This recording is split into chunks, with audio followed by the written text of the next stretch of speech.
Hi, ಎಲ್ರಿಗೂ ನಮಸ್ಕಾರ. ಎಲ್ಲ ಚೆನ್ನಾಗಿದ್ದೀರಾ ಅಂತ ಭಾವಿಸ್ತೀನಿ. ಏನಪ್ಪ ಅಂದರೆ ಇವತ್ತು ಹಾಡ್ತಿಲ್ಲ, ಕತೆ ಹೇಳ್ತೀನಿ. ಏನು ಕತೆ ಅಂದರೆ ಜೀವನದಲ್ಲಿ ಆದಂಥ ಅನುಭವದ ಕತೆ. ಓಕೆ, ಸೊ ಇವತ್ತು ಆಗಸ್ಟ್ 23, ಇದೇ 2 ತಿಂಗಳ ಮುಂಚೆ ಜೂನ್ 23. ಸೊ ಈ 2 ತಿಂಗಳಲ್ಲಿ ಆದಂಥ ಅನುಭವಗಳ ಬಗ್ಗೆ ತುಂಬ ಪಾಠ ಕಲಿಸಿದೆ. ಸೊ ಇದ್ರ ಬಗ್ಗೆ ಇವತ್ತು ಮತ್ತು ಮುಂದಿನ ವಿಡಿಯೋಗಳಲ್ಲಿ ಮಾತಾಡ್ತೀನಿ. ಹೇಗಪ್ಪ ಅಂತಂದರೆ ಜೂನ್ 23 ಜುಲೈ 23 ಅಂತ ಅಂದ್ಕೊಂಡ್ರೆ, ಜುಲೈ 23, 24 ಆಗಸ್ಟ್ 23. ಸೊ ಹೀಗೆ 2 ತಿಂಗಳು ಭಾಗ. ಸೊ ಫಸ್ಟ್ ತಿಂಗಳು ಏನಪ್ಪ ಅಂತಂದರೆ ತುಂಬ ಆನಂದಮಯವಾಗಿತ್ತು, ತುಂಬ ಖುಷಿ, ತುಂಬ ಸಂತೋಷ. ಅದೇ 2ನೇ ತಿಂಗಳು ಅಷ್ಟೇ ದುಃಖ, ಅಷ್ಟೇ ಬೇಜಾರು, ಅಷ್ಟೇ ನೋವು. ಸೊ ಈ 2 ತಿಂಗಳಲ್ಲಿ ತುಂಬ ಮಿಕ್ಸ್ಡ್ ಎಮೋಷನ್ಸ್ ಆ್ಯಂಡ್ ತುಂಬ ಲೋ ಫೀಲಿಂಗ್, ತುಂಬ ಅದಕ್ಕೆ ಮುಂಚೆ ತುಂಬ ಹ್ಯಾಪಿ ಆ್ಯಂಡ್ ಎಕ್ಸ್ಟ್ರೀಮ್ ಹ್ಯಾಪಿನೆಸ್ ಅಂತಲೇ ಹೇಳ್ಬೋದು, ಹಾಗಿತ್ತು. ಸೊ ಏನಪ್ಪ ಅಂತಂದರೆ, ಈಗ ಜೀವನದಲ್ಲಿ ನಾವು ತುಂಬ ಕಷ್ಟಪಟ್ಟು ಜೀವನ ನಡೆಸ್ತಾ ಇರುವಾಗ ನಮ್ಮ ಜೀವನವನ್ನು ಬದಲಾಯಿಸುವಂಥ ಒಂದು ಆಪರ್ಚುನಿಟಿ ಬಂತು ಅಂದರೆ ಯಾರಿಗಾದರೂ ಅದು ತುಂಬ ಸಂತೋಷ ಕೊಡುತ್ತೆ. ಸೊ ಅದೇ ರೀತಿ ನನ್ನ ಒಂದು ಸಿಚುವೇಶನ್ ಇದ್ದಿದ್ದು.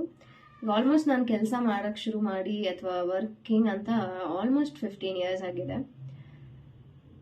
ನಾನೇನು ಒಂದೇ ಕಡೆ 15 ಇಯರ್ಸ್ ಕೆಲಸ ಮಾಡಿಲ್ಲ. ಎಷ್ಟೊಂದು ಕೆಲಸ ಚೇಂಜ್ ಮಾಡಿದ್ದೀನಿ, ಎಷ್ಟೊಂದು ಕಂಪ್ನಿ ಚೇಂಜ್ ಮಾಡಿದ್ದೀನಿ, ಎಷ್ಟೊಂದು ಟೀಮ್ಸ್ ಜೊತೆ ವರ್ಕ್ ಮಾಡಿದ್ದೀನಿ. ಅದೆಲ್ಲ ಒಂದು ಡಿಫ್ರೆಂಟ್ ಅನುಭವ ಇತ್ತು. ತುಂಬ ಬೇರೆ ಬೇರೆ ವಿಷಯಗಳನ್ನ ಕಲ್ತ್ಕೊಳ್ತಾ ಇರ್ತಿದ್ದೆ. ಕೆಲವೊಮ್ಮೆ ವರ್ಕ್ ಆದರೆ ಚೆನ್ನಾಗಿ ಲಾಂಗ್ ಟೈಮ್ ಇರ್ತಿತ್ತು, ಕೆಲವೊಮ್ಮೆ ವರ್ಕ್ ಆಗಿಲ್ಲ ಅಂದರೆ ಶಾರ್ಟ್ ಟೈಮಲ್ಲೇ ಕೆಲಸ ಬಿಡ್ತಿದ್ದೆ, ಅಥವಾ ನಮಗೊಂದು ಅಂಡರ್ಸ್ಟ್ಯಾಂಡಿಂಗ್ ಇಲ್ಲ ಅಂತಂದರೆ ಅಲ್ಲಿಗೆ ಮುಗೀತಾ ಇತ್ತು.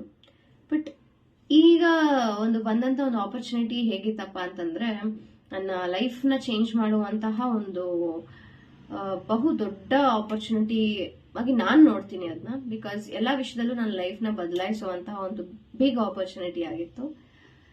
ತುಂಬ ಪಾಸಿಟಿವ್ನೆಸ್ ಇತ್ತು. ಅಲ್ಲಿ ನಾನು ತುಂಬ ವಿಷಯಗಳನ್ನ ಕಲ್ತ್ಕೊಂಡೆ ಆ 1 ಮಂತಲ್ಲಿ ಕೂಡ. ಅದ್ರ ಬಗ್ಗೆನೂ ನಾನು ಇನ್ನು ಮುಂದೆ ಶೇರ್ ಮಾಡ್ತೀನಿ. At the same time next 1 month flip ಮಾಡಿ ನೋಡಿದ್ರೆ ಕಂಪ್ಲೀಟ್ ಲೋ ಆಯಿತು. ಯಾಕಂದರೆ ಆ ಆಪರ್ಚುನಿಟಿ ನನ್ನಿಂದ ದೂರ ಹೋಯಿತು.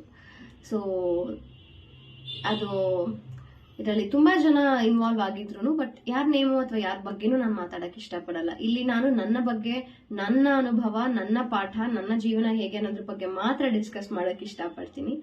ಸೊ ಇನ್ನು ಮುಂದೆ ಇದ್ರ ಬಗ್ಗೆ ಸ್ವಲ್ಪ ವಿಷಯಗಳನ್ನ ಶೇರ್ ಮಾಡ್ಕೋಬೇಕು ಅನ್ಕೊಂಡಿದ್ದೀನಿ, ನೋಡೋಣ.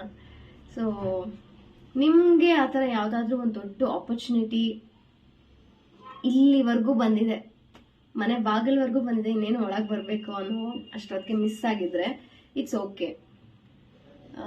ಅದು ಒಂದು ತೋರಿಸುತ್ತೆ, ಒಂದು ವ್ಯೂ ತೋರಿಸುತ್ತೆ, ಒಂದು ನೀವೆಲ್ಲಿ ಇರ್ಬೋದು ಅನ್ನೋದನ್ನೆಲ್ಲ ತೋರಿಸುತ್ತೆ. ಅದನ್ನ ನೋಡಿ ಅದಾದ್ಮೇಲೆ ಸಪೋಸ್ ಅದು ಮಿಸ್ ಆಯ್ತು ಅಂದ್ರೂ it's okay, you can still build yourself.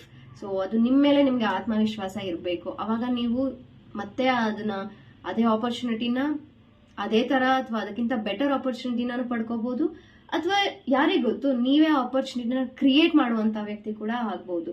So ಈ ರೀತಿ ಯೋಚನೆ ಮಾಡೋಕ್ಕೆ ಟ್ರೈ ಮಾಡಿ. ಆ್ಯಂಡ್ ಏನೇ ಒಂದು ಲಾಸ್ ಆಗಿದ್ರು ಅದ್ರ ಬಗ್ಗೆ ಕುಗ್ಗಿ ಅದರಲ್ಲೇ ಬೇಜಾರಾಗಿ ಇರ್ತಾ ಇರಬೇಡಿ. ಯಾಕಂದರೆ ಈ ಒಂದು ಫ್ಯೂ ಡೇಸಲ್ಲಿ ನನಗೆ ತುಂಬ ಬೇಜಾರಾಗಿತ್ತು, ತುಂಬ ಏನೇನೋ ಥಾಟ್ಸ್ ಬಂದಿತ್ತು. ಬಟ್ ಸ್ಟಿಲ್ ಅದು ಸ್ಟುಪಿಡ್ ಆಗಿ ಡಿಸಿಷನ್ಸ್ ತಗೋಬಾರ್ದು. ಆ್ಯಂಡ್ ತಗೊಂಡ್ರೆ ಯಾರಿಗೆ ಲಾಭ, ಯಾರಿಗೆ ನಷ್ಟ? ಬೇರೆ ಯಾರಿಗೂ ಏನೂ ಆಗೋದಿಲ್ಲ, ನಮ್ಮ ಜೀವನ ನಾವು ಹಾಳು ಮಾಡ್ಕೋತೀವಿ ಅಷ್ಟೇ ಅಲ್ವಾ? ಸೊ ಏನೇ ಇದ್ರೂ ನಮ್ಮ ಆತ್ಮವಿಶ್ವಾಸ ನಮ್ಮ ಜೊತೆಲಿರಬೇಕು. ಆ್ಯಂಡ್ ನಾವು ನೆಕ್ಸ್ಟ್ ಇಲ್ಲಿಂದ ಹೇಗೆ ಮುಂದಕ್ಕೆ ಹೋಗೋದು ಅನ್ನೋದನ್ನೇ ನಾವು ಯೋಚನೆ ಮಾಡಬೇಕು. ಸೊ ಅದನ್ನೇ ಯೋಚನೆ ಮಾಡಿ. ಆ್ಯಂಡ್ ಸಪೋಸ್ ಹೆಲ್ಪ್ ಬೇಕಿದ್ರೆ ರೀಚ್ ಔಟ್ ಮಾಡಿ. ನಿಮ್ಮ ಸುತ್ತಮುತ್ತಲು ಕೆಲವರು ಇರ್ತಾರೆ ಒಳ್ಳೆಯವರು, ಪೇರೆಂಟ್ಸ್ ಇರ್ಬೋದು, ಸಿಬ್ಲಿಂಗ್ಸ್ ಇರ್ಬೋದು, ಅಕ್ಕ ತಂಗಿ, ಅಣ್ಣ ತಮ್ಮ, ಅಥವಾ ಮನೆಯಲ್ಲಿ ಯಾರು ಇಲ್ಲ ಅಂತ ಅಂದರೆ ಫ್ರೆಂಡ್ಸ್ ಇರ್ತಾರೆ. ಆ್ಯಂಡ್ ಫ್ರೆಂಡ್ಸ್ಗಳು ಇಲ್ವಾ, ಓಕೆ, ನಿಮಗೆ ಒಂದು ಗುರುಗಳು ಅಂತ ಇರ್ತಾರೆ, ಅಥವಾ ನಿಮ್ಗೊಂದು ಮೆಂಟರ್ಸ್ ಅಂತ ಇರ್ತಾರೆ. ಅವರು ಯಾರು ಇಲ್ವಾ, ನಿಮ್ಮ ಜೊತೆನೇ ನೀವು ಕೂತ್ಕೊಳ್ಳಿ, ಅಥವಾ ನೇಚರಲ್ಲಿ ಟೈಮ್ ಸ್ಪೆಂಡ್ ಮಾಡಿ.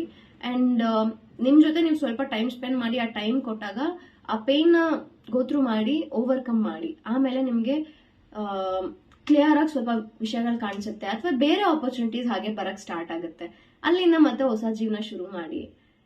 ಇಲ್ಲಿಂದ ಮತ್ತೆ ಮುಂದೆ ಹೆಜ್ಜೆ ಇಡ್ತಾ ಇನ್ನೊಂದು ಹೊಸ ಜೀವನನ ಅಥವಾ ಇನ್ನೊಂದು ಹೊಸ ಆಪರ್ಚುನಿಟಿನ ಕ್ರಿಯೇಟ್ ಮಾಡ್ಕೊಳ್ಳಿ ಅಷ್ಟೇ. ಇವತ್ತಿನ ಕತೆ. ಮತ್ತೆ ಸಿಗೋಣ ಇನ್ನೊಂದು ವಿಡಿಯೋನಲ್ಲಿ.